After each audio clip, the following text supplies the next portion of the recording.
cover my face. Some of the gentlemen don't have to deal with the same problem we do here. All right. Especially this gentleman here. All right. It's all good. It's all good. Good morning, everyone, and happy Earth Day. We finally got here. I feel like we've been making Earth Day announcements for weeks and weeks and weeks, and we certainly have had tremendous progress in our efforts to protect Mother Earth. And so today we celebrate on a rooftop. I've been on a lot of rooftops lately. We opened up the new Google facility at Pier 57 on a rooftop a couple days ago. I was rather high in the sky with President Clinton, former President Clinton, and Eric Adams, our mayor, yesterday, as we talked about more Earth-friendly initiatives from the highest levels of the Empire State Building. So here we are once again on a rooftop at the Michael J. Quill Bus Depot. And why are we here today? Well, we have a very exciting announcement to talk about as we look about our transportation clean energy future here. And I wanted to say this is in line with the goals that have been set forth for the state of New York. They're ambitious. We have the most ambitious renewable energy and emissions reductions goals in the country. We will have 70% electricity from renewables by the year 2030, 85% reductions by the year 2050. And we're not afraid. We're leaning hard into those bold, ambitious goals. And it starts with other initiatives, such as the fact that our budget, and I thank our legislators, my partners in state government, for approving a $4.2 billion clean water, clean air, green jobs, environmental bond act, which is critically important to our energy future.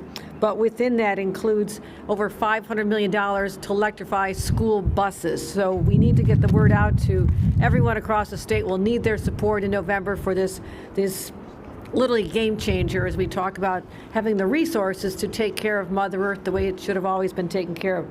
We also have nation-leading investments in offshore wind. $500 million to ensure that Long Island for sure is the epicenter of the offshore wind movement. And also we have the largest ever investment in the Environmental Protection Fund in our budget.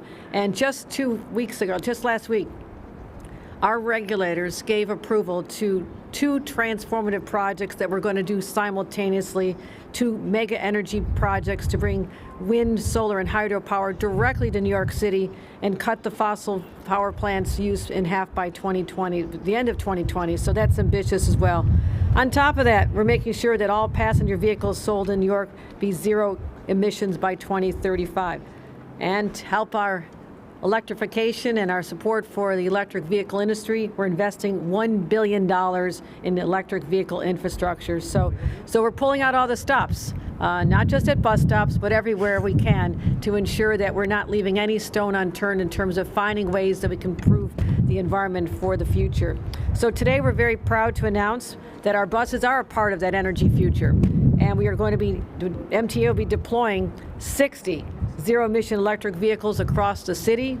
We'll have that in place by the end of the year.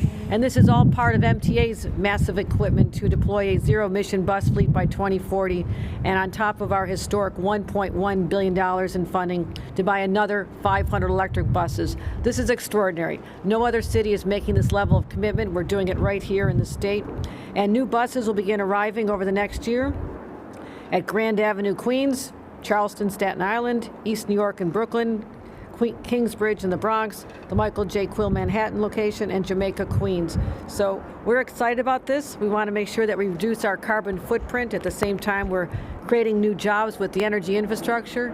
These buses are built, assembled here in the state of New York, in Jamestown. I've been there, I've visited, and I want to thank all of our leaders in the legislature, including Transportation Chair in the Senate, Senator Tim Kennedy, who hails from Western New York, who ensures that we're focusing on this as well. So I would like to ask Jan Lieber to talk about what we're continuing to do, our investments, and why it's so important here on Earth Day to be on top of this rooftop to talk about the energy revolution that is unfolding right here and on our streets. And our passengers will be part of knowing that they're doing everything they can in their power to ensure that we're making sure that the future is better for our children and grandchildren. So again, happy Earth Day, everybody. Jan Lieber, our incredible leader of the MTA. Thank you, Governor, and thank you for your incredible leadership on the environment and so many other things. We're thrilled to celebrate Earth Day with you. It's a special honor. At the MTA, we like to think that every day is Earth Day because mass transit is the antidote to climate change. Every year, our services prevent emissions of a net 17 million metric tons of greenhouse gases. That's 3 times the annual emissions of the city of San Francisco. It's why New Yorkers, it's counterintuitive for so many people, but New York is the greenest place in America because we have the lowest carbon footprint per capita in the entire country. Today's announcement is an exciting chance for us to take these reductions to a new level. Deploying zero-emissions buses to communities disproportionately impacted by high asthma rates and poor air quality is a double win for the environment and for equity. And you heard the governor list those depots where these electric buses are headed, these zero-emissions buses. This is exactly the kind of investment that New York, under Governor Hochul, is making to build back better at a critical moment for the city, the state, and the nation. We're serious about delivering on the goal of a zero-emissions fleet by 2040. The MTA already has electric buses in operation, and our historic capital program, the governor mentioned, has $1.1 billion in funding for more electric buses, and importantly, for charging infrastructure. My colleague Jamie Torres Springer is here, and part of the key to really making good on zero emissions as a vision is to have the charging infrastructure here in all the depots, and we're actually moving very quickly on that. So as we order these new buses, there's a whole industry of upstate businesses. The governor mentioned that these buses are going to be assembled in Jamestown. That's great news for upstate, for the entire state, and we know we'll get a love letter from Senator Kennedy, who focuses us all the time on the fact that the MTA capital program can be and should be and is good for the entire state. The Biden administration has made it clear that climate change, as well as accessibility and equity, are the key priorities, and that is reflected in the Biden federal infrastructure legislation. There are special categories for priorities, and I mentioned a few of them, but one of them is zero-emissions buses.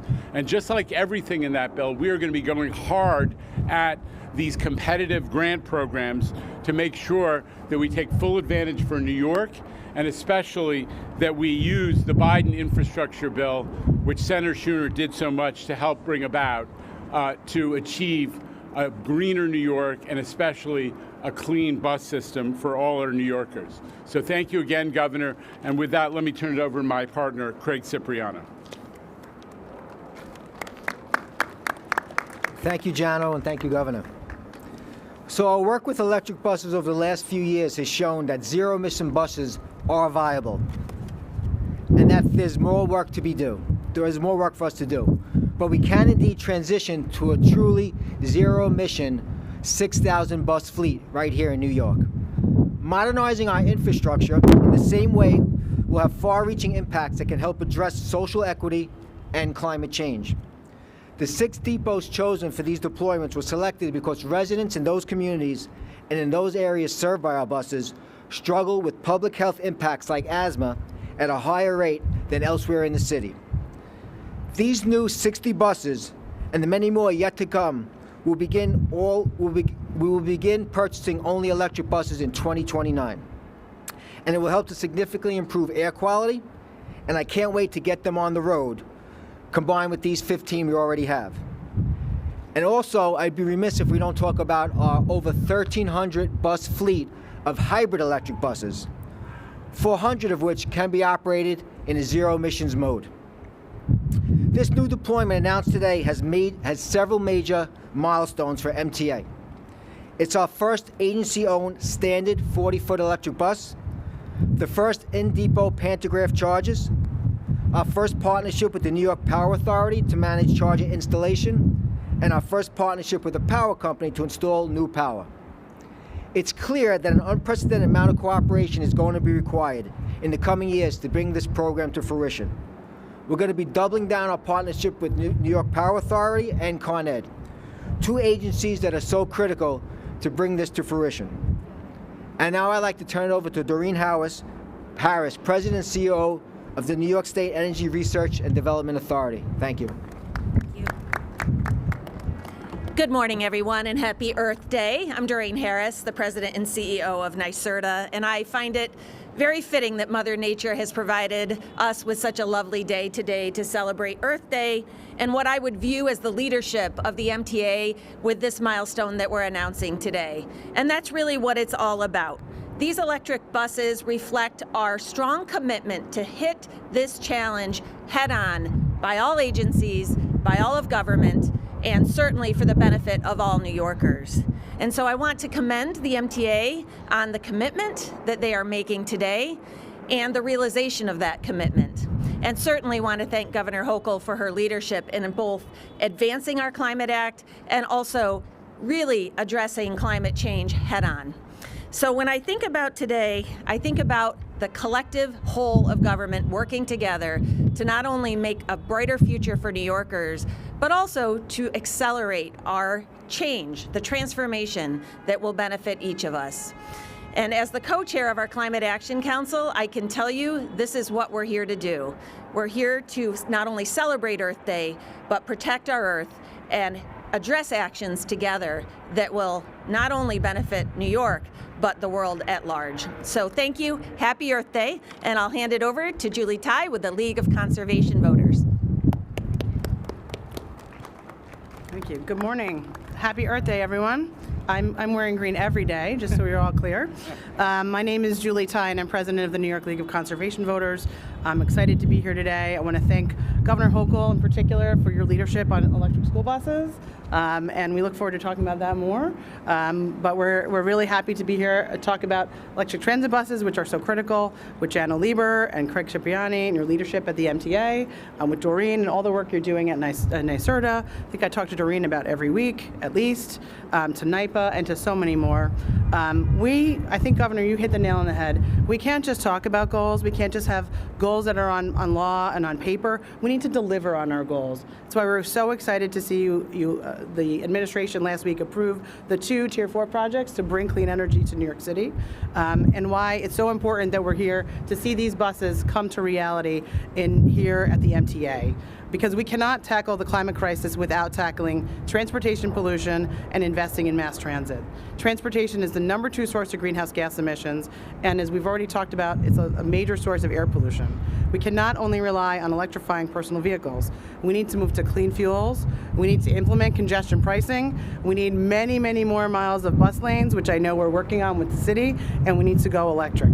You know, we've talked about this already, how important it is for equity to have a real investment in buses. They connect our communities and they provide transit accessible to so many people. That's why we at the League have been advocating for electrifying transit buses and school buses and government fleets. Asthma is the leading cause of school absences, and reducing air pollution in communities that house bus depots is critical to improve the public health of our neighbors and keep our kids in school. Communities that house those bus depots see a disproportionate amount of traffic and air pollution, so we're really excited at the choices you've selected in making sure they're going to those communities disproportionately served. 1 in 10 children in New York have asthma, but 1 in 4 New York City children in environmental justice communities have asthma. So it's clear that electrifying these buses will reduce our air pollution and confront environmental justice, so that we're taking action to protect public health as well as fighting climate change.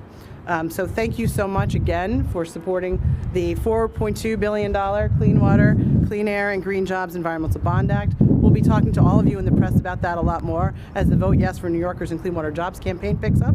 And we're excited for the funding coming from Washington. And thank you so much for making this commitment come to reality. We look forward to seeing the whole fleet be electric in the future. Thank you. All right. Thank you for joining us for this important announcement. Any on-topic questions first? All right, I guess we are crystal clear. Okay. Hi, Governor. Okay. A few dozen electric buses, fine and dandy. Congestion pricing launching would obviously go a lot longer in fighting climate change. I have 2 questions on that. The draft environmental assessment for congestion pricing was due to the feds think in March. I want to know if that's been submitted. And the question for you is, do you want federal approval of congestion pricing before November's election? Is that something you support? None of this has been timed with an election, so that's an irrelevant dynamic here. There is a process that needs to be played out. When I first became governor, I asked them to expedite the process. When I was told that the next step would take possibly 2 years, I said, why not 18 months? How do we shave more time off this process? So I have supported this from the beginning. Jan, if you want to give an update on what's been submitted already. Sure. To answer your question, there was a submission to the feds. Comments came back, and now we are working through these 300 plus technical comments from federal agencies so that we can put out a document to the public and then have that second phase of outreach and public discussion contemporaneous with the impaneling of the Traffic Mobility Review Board, which is going to review the exemptions and the discounts and so on and so on. So it's a really, really, really complicated process, but it is moving forward. Anything else? All right. Hey, Governor, and thanks for coming out today. There was a lot of criticism from environmental groups over the gas tax suspension that eventually passed as part of the budget. Obviously, prices are still high, and I'm wondering if you see an opportunity as we talk about climate change and ways that we can clear up emissions to get more people onto regional rail specifically. I know buses are one part of the bigger picture here, so I'm kind of wondering how you hope to work with the MTA to help address the ridership gap that currently exists on the Long Island Railroad and Metro North. No, we are working very hard to, first of all, make people feel safe on the subways, which is an important dynamic, and in getting them that sense of wanting to come back and use public transit. It's been a challenge, but we're working very hard, working with our local partners here in the city, so it's a safety issue, first of all. And also, when you think about the gas tax, looking at it from the perspective of an area that has widely accessible public transit is one dynamic, but there's an entire state where it's not even available to them. People, their lifeline, the only way they get to their jobs and to schools and to whatever else, what other activities they want to undertake, once you leave a concentrated area like New York City or our densely populated urban areas like Syracuse, Rochester, Albany, most of the landmass of the state, people don't even have that as an option. So those are the ones that are being hit the hardest by this increase in taxes or increase in gas prices at the pump, and we're just trying through a temporary measure, trying to give people a little bit of a break on top of middle class tax cuts and property tax. It's one more area we can help put money back in consumers' pockets who are just getting taken it on the chin every single day when the prices at the pump keep going up. So it is a 16-cent per gallon suspension. It doesn't start until the summer when the higher gas prices normally kick in, and it ends at the end of this year. But that was a balancing of interests. Obviously, you can hear from our announcements, not just today, but throughout the year, that we are 1,000% committed to protecting the environment. I know that there's groups that understand that depth of commitment, but also you have to balance the needs of a large population that can't even take advantage of public transit options. And you also protected public transit. For the governor and/or Jano, recently several members of Congress wrote a letter to the MTA asking for answers about the cameras, surveillance cameras in subway stations after the subway shooting. They wanted to know how much federal money is spent on cameras, how often the cameras are audited, and if there's a timeline for any of these issues being addressed. Any update on that? And Jana will answer that, but I also just want to say, I understand the concern. I'm a former member of Congress. People have questions. They'll get the answers they need. That's important. People need to feel safe and secure, and we can always strive to do better. And I appreciate the leadership of the MTA, who you'll hear from in a second, on this very issue. But this is an important issue to get it right. So actually, we welcome that letter because it gives us an opportunity to clarify a lot of what I think maybe some lack of clarity coming out of last week. Number one, the first thing I would refer everybody who's looking at this issue to the police department's statement the day after the event. What the police department pointed out is that there were 36 separate videos that we worked with them on. We have 10,000 cameras system-wide. We have 600 cameras just on the N line in Brooklyn, on 36 separate video perspectives that they looked at on the day of the event. And many of those, we had several images of the suspect. Getting on the train, getting off the train, riding a bus, and so on. We had MetroCard data. So we worked intensely with the police supporting that based on those camera resources. And the story of the cameras at the MTA is pretty amazing. We have gone up by like 60% in a few short years because we decided to make it a priority. Nobody sent us a pile of additional money to do it. We made it a priority. So we made it a goal to have a camera in every station, and we got there in a few short years. Cost us hundreds of millions of dollars, and we did. The so-called the failure rate, which is what became the topic of this event, is about 1%. There are some additional outages that are scheduled because we have work and we have to take down the comm system. But the 1% rate, as the NYPD emphasized, is at the very bottom, the lowest of any agency that they work with. We field 30 to 50 requests for video from the MTA, from the NYPD every day. Incredible back and forth, leads to the arrest and identification of hundreds of suspects, and it's a very positive story. On the congressional side, what we will be telling them is, hey, we're thrilled at the idea that there's more money from Congress for this purpose and other transportation safety, because I don't know whether folks are aware, but that category of funding has dramatically dropped in recent years. So while we were investing in cameras, Congress, the federal investment in transportation security had been going down, and we'll raise that as well in our response to the letter.